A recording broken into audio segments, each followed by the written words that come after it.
नमस्कार प्यारे परीक्षार्थियों, मेरा नाम राहुल वाजपेयी है और मैं आप सबका अपनी आज की इस क्लास में स्वागत करता हूं। मेरी आज की ये class workshop calculation and science के बहुत ही महत्वपूर्ण टॉपिक धातु के प्रकार और धातु के गुणों पर आधारित है। मेरी ये क्लास उन सभी शिक्षार्थियों के लिए लाभप्रद होने वाली है जो कि मैकेनिकल इंजीनियरिंग से संबद्ध व्यवसायों से आईटीआई में प्रशिक्षणरत हैं। आज की इस क्लास में हम जिन टॉपिक्स को कवर करेंगे वो इस सारणी में दिए गए हैं। आज की क्लास में हम जो डिस्कस करेंगे धातुओं के प्रकार के बारे में, धातु के गुण के बारे में, धातु के विभिन्न यांत्रिकीय और विभिन्न तकनीकी गुण के बारे में हम आज की क्लास में डिस्कस करेंगे। चलिए स्टार्ट करते हैं परिचय से। धातु क्या होती है? धातु वे पदार्थ होते हैं जिनमें चमक होती है, जिनमें कठोरता होती है, जिनमें तन्यता होती है, जिनमें मेलेबिलिटी होती है, जिनमें स्टिफनेस होती है, ठीक है, और जिनमें ऊष्मीय और तापीय चालकता जैसे गुण पाए जाते हैं, जैसे सोना, चांदी, कॉपर, एल्युमिनियम, ब्रास एटसेट्रा। ये धातु के एग्जाम्पल हो गए। अब बात करते हैं अधातु क्या होती है। अधातु वे पदार्थ होते हैं जिनमें धातुओं जैसे गुण नहीं पाए जाते हैं, ठीक है, अर्थात वे ना कठोर होंगे, ना फ्यूजिबल होंगे, ना मेलेबल होंगे, ना तन्यता जैसे गुण होंगे उनके अंदर। और साथ ही साथ इन पदार्थ के ऊपर अगर आप हैमर से स्ट्राइक करें तो ये पदार्थ बारीक चूर्ण में परिवर्तित हो जाते हैं, जैसे कोयला और सल्फर। अब हम बात करेंगे धातुओं के प्रकार के बारे में। धातु मुख्यतः दो प्रकार की होती हैं, ठीक है। पहले होती हैं फेरस मेटल और सेकंड होती है नॉन फेरस मेटल। हम बात करेंगे फेरस मेटल्स के बारे में। लोह धातुएं या फेरस मेटल्स वे पदार्थ होते हैं जिनके अंदर लोहा या आयरन मुख्य घटक होता है। यह मतलब ऐसी धातु है जिसमें लोहा या आयरन मुख्य अंश है, मुख्य घटक है होगा, उसको आप लोह धातुएं या फेरस मेटल्स कहेंगे। इंडस्ट्री में बहुत सी लोह धातुओं का उपयोग किया जाता है, जैसे cast iron, wrought iron, pig iron इत्यादि।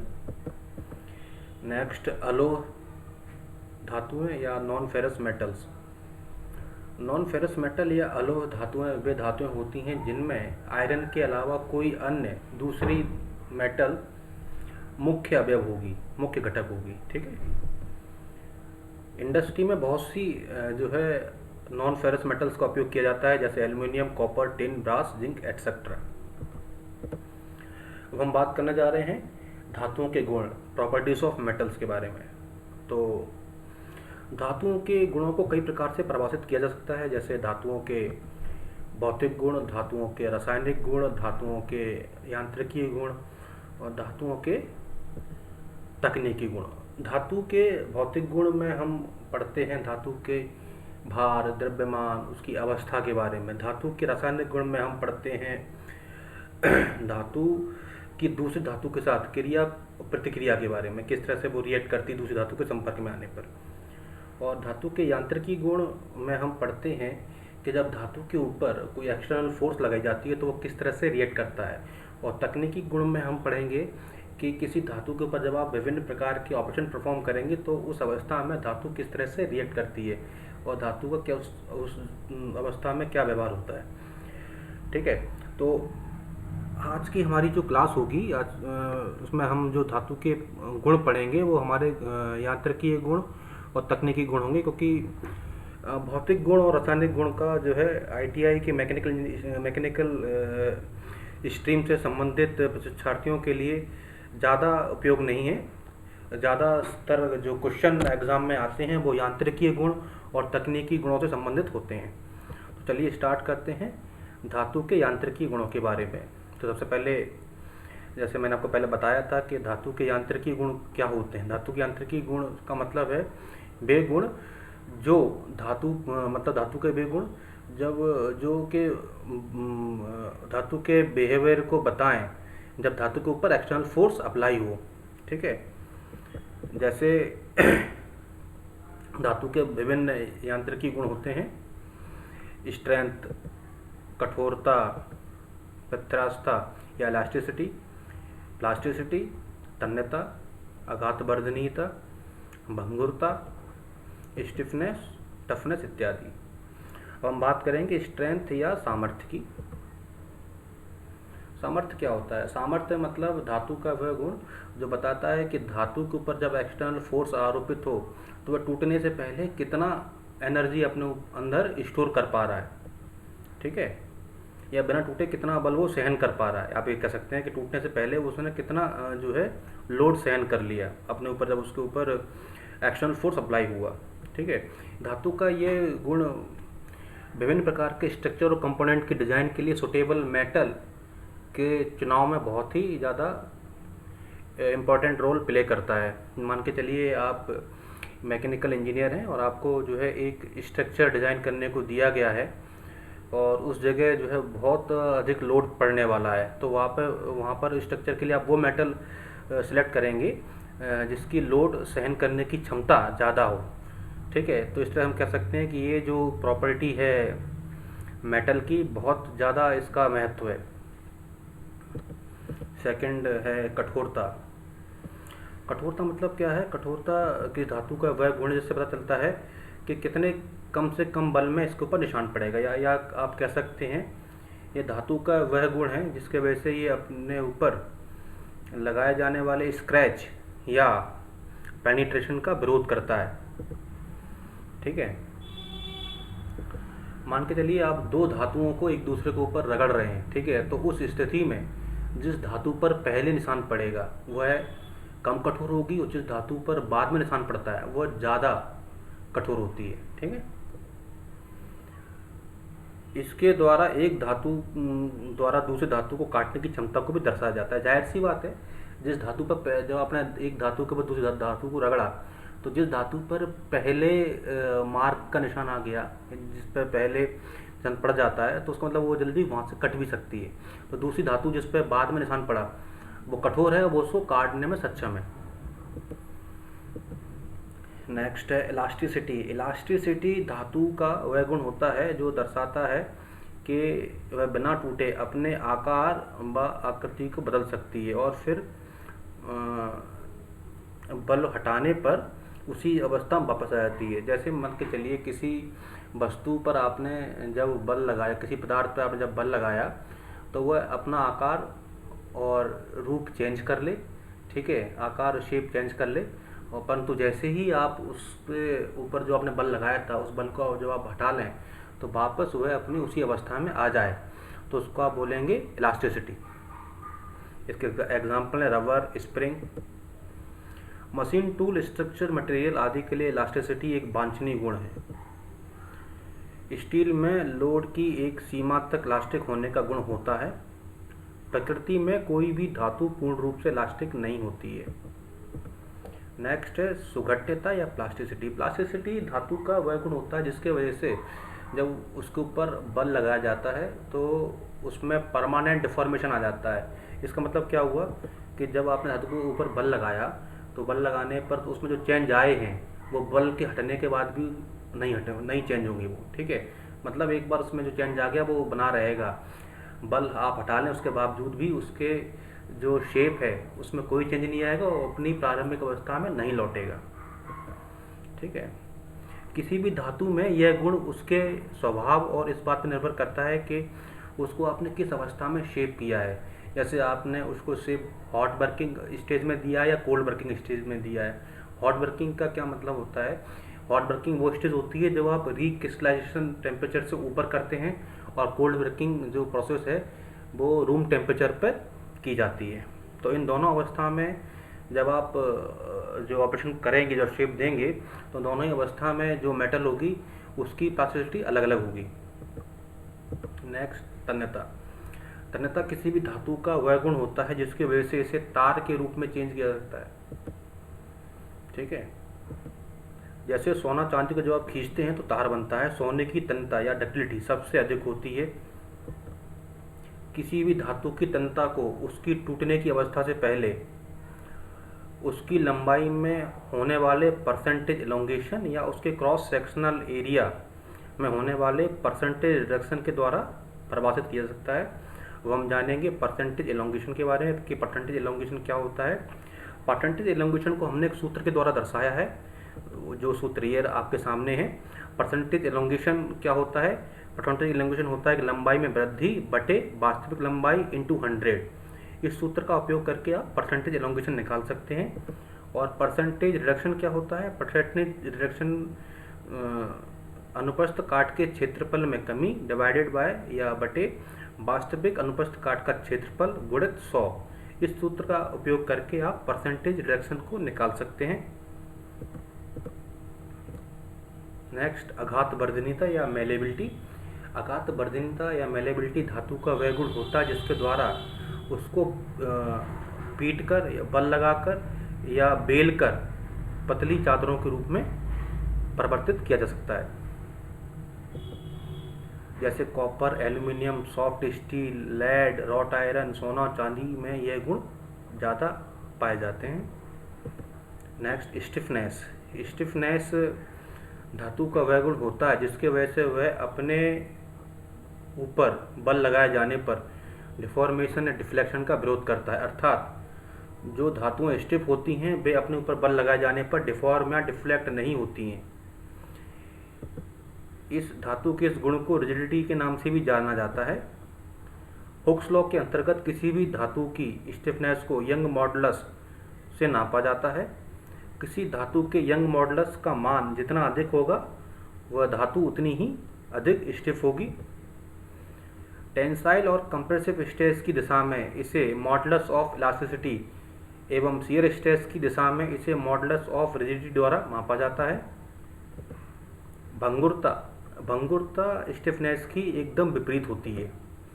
धातु का वह गुण जिसके द्वारा उसके टुकड़े टुकड़े या पाउडर के रूप में परिवर्तित किया जा सकता है भंगुरता कहलाती है, जैसे कास्ट आयरन। भंगुरता धातु का वह गुण है जो बताता है कि धातु बल लगने पर टूटने से पहले बहुत ही कम विकृत होगी। मतलब आपने जब उस धातु के ऊपर जब फोर्स लगाएंगे, जब बल लगाएंगे तो उसमें डिफॉर्मेशन नहीं आएगा, ठीक है, या डिफॉर्मेशन आएगा तो बहुत कम आएगा, ठीक है, वो फोर्स लगाते ही टूट जाएगी, ठीक है। जैसे आप उसे खींच रहे हैं तो खिंचेगी नहीं, वो टूट जाएगी, ठीक है। तो कम विकृति, भार और भार के कंपन का विरोध करने की कम क्षमता, कम टेंसाइल सामर्थ्य इत्यादि भंगुर धातुओं की विशेषता होती है। तो आपसे अगर कोई पूछता है कि भंगुर धातुओं की क्या विशेषता होती है तो आप बता सकते हैं कि कम विकृति मतलब लेस डिस्टॉर्शन, भार और भार के कंपन का विरोध करने की कम क्षमता, low capacity to hold load and high vibration, ठीक है। तो ये सब क्या है कि इसकी एक विशेषता है ब्रिटल मेटल की।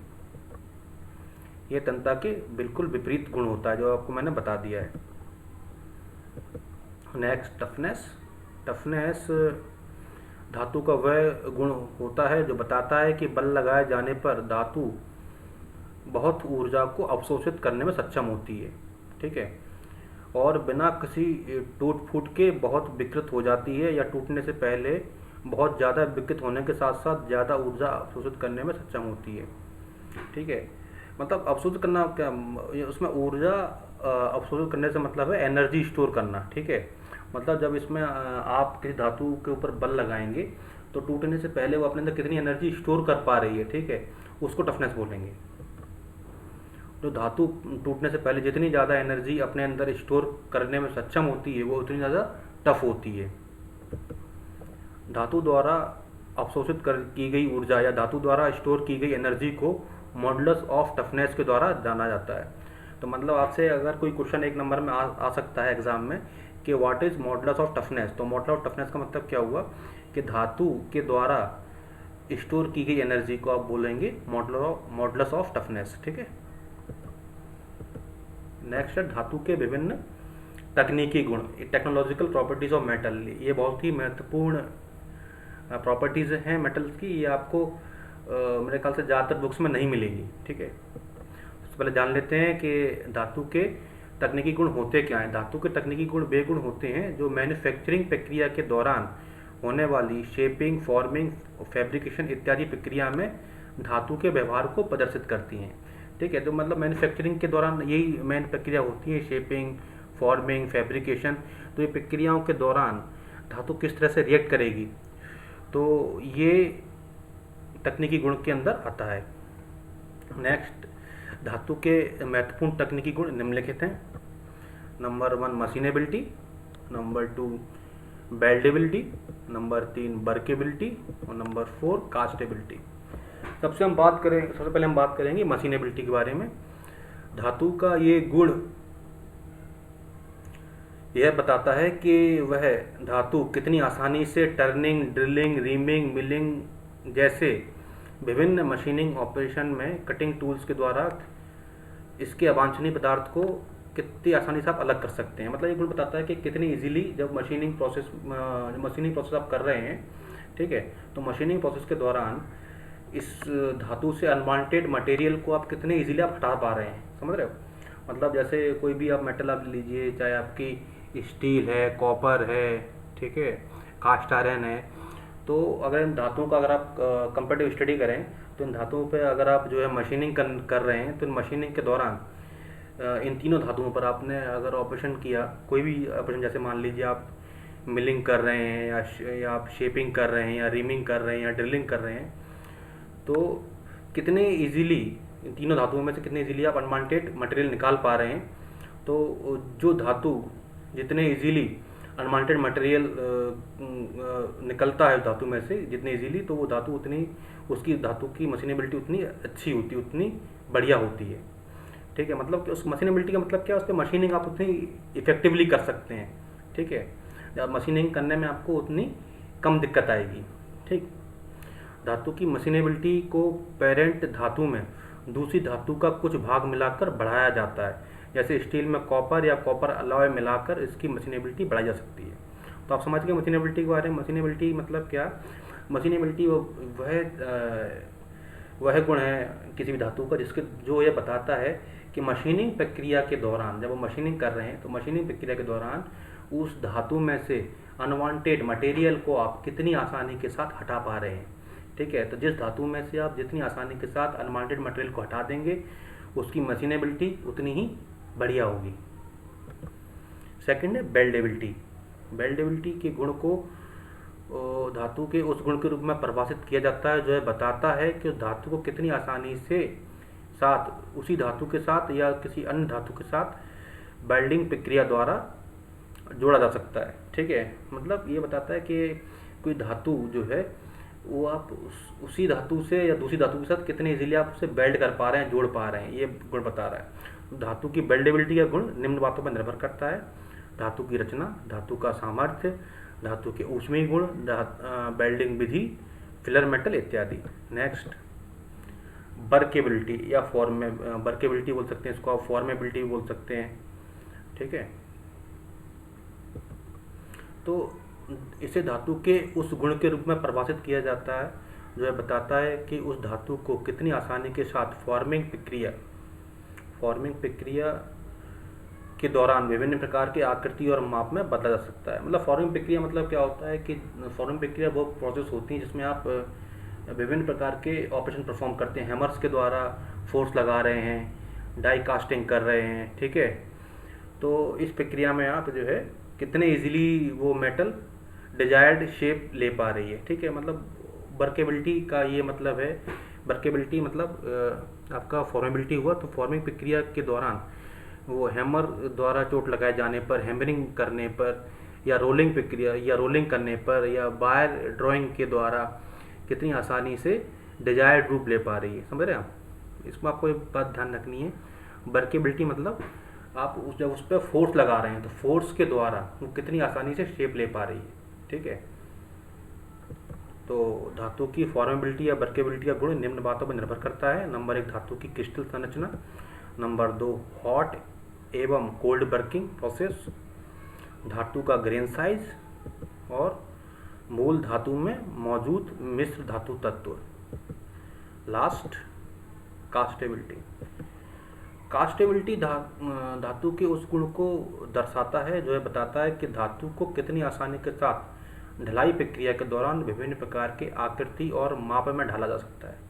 और कास्टिंग मतलब क्या होता है, कास्टिंग मतलब कास्टिंग कैपेसिटी को दर्शाता है किसी भी धातु की।